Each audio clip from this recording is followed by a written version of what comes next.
और उसके साथ बढ़िया वाली बिस्किट क्रैकर कुछ जमाने बढ़िया बिस्किट गुड्डे अभी ताजा ताजा आया हुआ था उस जमाने कहे आलोक जी हम आपको अपने पिताजी की कविताएं सुना और मैं फंस गया चाय गले में कटी उतरती नहीं थी हम आप कविता भी सुनना पड़ेगा सबसे कठिन था भाई साहब आप बोल तो नहीं हो रहे जी जी जी जी जी जी जी जी अच्छा क्या शुभ नाम है आपका मनोज रूपण अच्छा बहुत बड़े आप कहानीकार और विद्वान लग रहे हैं चलिए एक मिनट ठीक है मुद्दे पे मैं आता हूं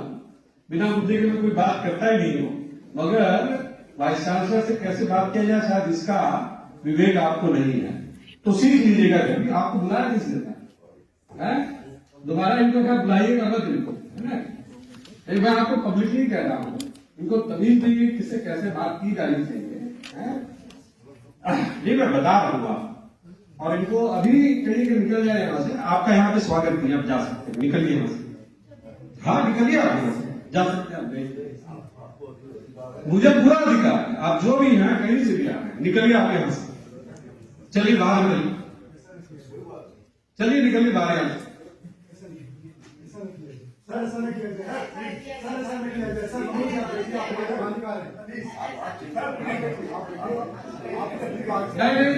एकदम बात जो भी है महोदय आपको अगर अच्छा लग रहा है तो आप ही जाए नहीं आपको अच्छा नहीं लग रहा है तो आप ही जाए नहीं ठीक है हमने बुलाया था तो हम जाने के लिए कह रहे हैं अरे ठीक है भाई जाइए आप यहां से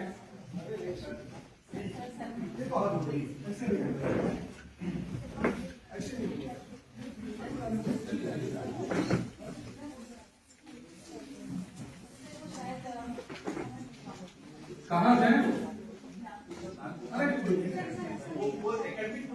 अरे नहीं जानते तो कम से कम बात करने का तरीका तो होता है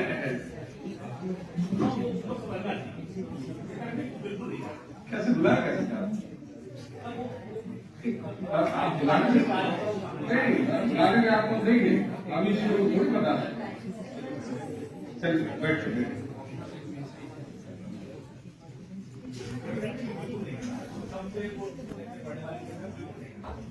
नहीं जानते तो उसका यह क्या काम है जो विश्वविद्यालय में आया हुआ है उसको विश्वविद्यालय की परंपरा को समझना पड़ेगा ठीक है नहीं समझता तो हमारे आमंत्रित नहीं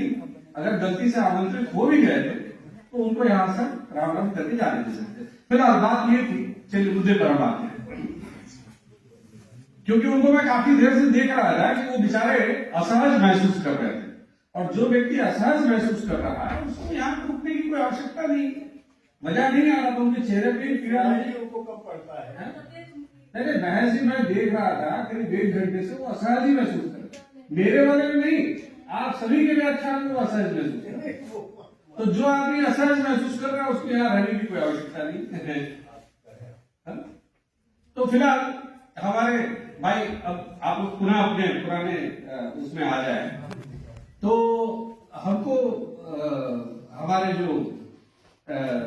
माननीय गुरुदेव थे उन्होंने कहा चलो हम तुमको अपने पिताजी की कविता सुनाते हमने कहा ठीक है सर चाय दो लड़की पड़ी हुई है तो उन्होंने पिताजी की कविता सुनानी शुरू की और पिताजी की कविता का पहला लाइन था कि कुएं में से पानी निकाल रहे हैं और